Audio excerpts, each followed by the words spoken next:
Hello there, this is Miss Christina Shalaby. I'm going to walk you through how to set up a lab notebook so we can all have the same notebook and you do not lose any of your work of all the experiments that we do this year. Now, first you may be wondering, why do I need a lab notebook? Well, that's simple. In all fields of science, a scientist always keeps records of any experiment that he has ever done, and they keep it all in a lab notebook. They do this so they can redo the experiment or figure out what went wrong. Now, some of the most important thing in a lab notebook is that it's 100% honest.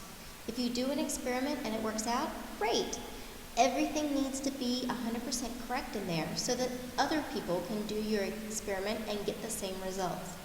Now, if an experiment doesn't work out, that's not horrible and it's not the end of the world.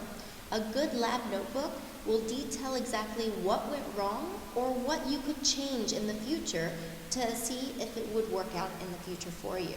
So always be honest with what's in it and always be thorough in whatever you write down. Now, how to set up a lab notebook. This seems very systematic and very structured, and it is. It's that for a reason, because from 6th grade to college, your lab notebook styles will never change. So on the first page, when you first open up your lab notebook, you will write your name in the center, your school name under it, the date when the notebook was first started, and the date when the notebook was completed. Of course, you can't write the completed until the end of the year, so you'll just leave that area blank. And under it, your contact information, such as what grade you're in, and if you're in 6th grade, are you in 6A or 6B? So in case if someone does find your notebook, they know where to return it. As you can see, the example at the bottom. Now, you turn the page. Every page must be numbered. The numbers, I don't really care where they go, as long as it's consistent throughout the entire lab notebook. So the page that we just previously talked about will have a number 1. You turn the page, you number it number 2. This is the table of contents. Your table of contents should be underlined exactly the way mine looks, and then it should be split into 3 different categories. The date in which the lab was done. If the lab was not completed all in one day, you'll put a dash, and then you'll write the date that the lab is completed.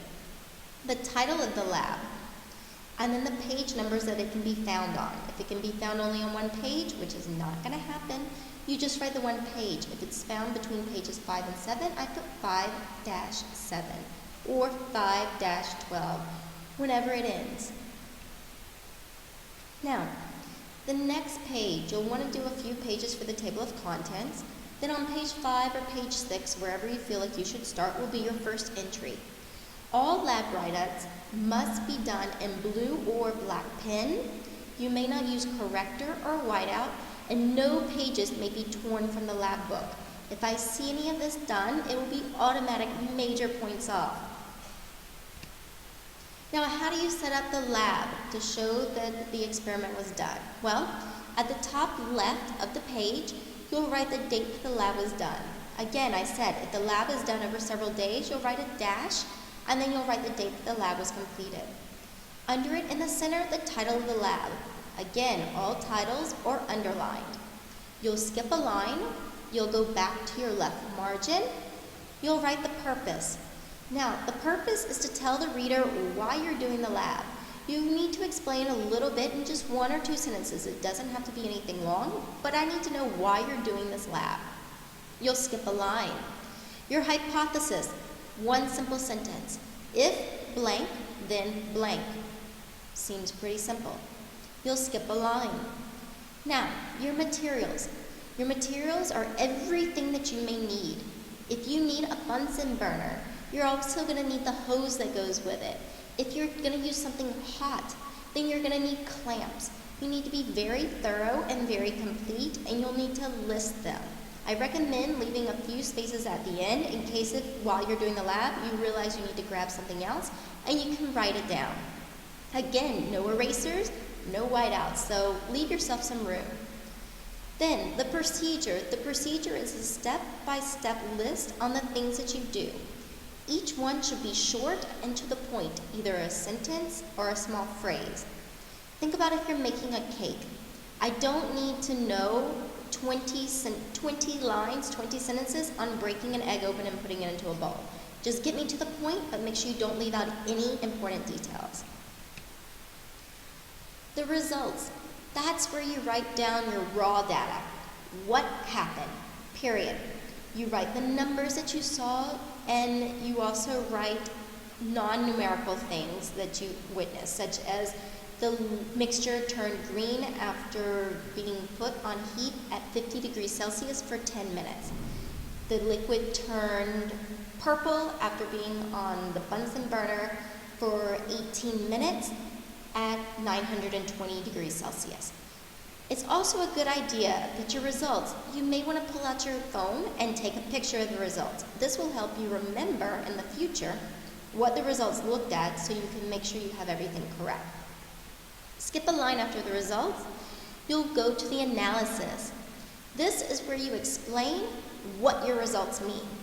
That's great that my mixture turned purple, but what does that telling me? Now, anything that you use for the numbers that you can put into a graph or a chart or anything else, you put it in here. If you did anything as in equations to get the temperature because we measured in Fahrenheit and you want to get to Celsius, I need to see these equations here. The very last sentence, you will tell me that your hypothesis was right or wrong based on your data that you collected. One simple sentence, don't tell me why, just tell me your hypothesis was right or it was wrong. Skip a line. Don't forget, all these pages should have numbers on them too. The conclusion. The conclusion needs to have the following.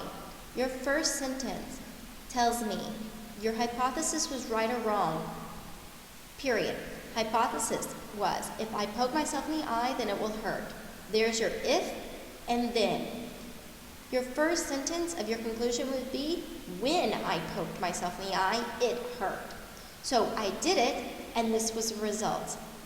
Now, if the hypothesis did not work, you'll need to add an explanation on why you think it went wrong. Be very exact, please. Do not tell me I should have heated it more, but instead tell me I should have heated the mixture to 55 degrees Celsius. The more exact it is, when you repeat the experiment, the easier it'll be to have your hypothesis come out correct or the experiment work. Again, every page should be written in pen, blue or black. Write very detailed things except for your procedure area. Just tell me what I need to know. And always keep track of all your information.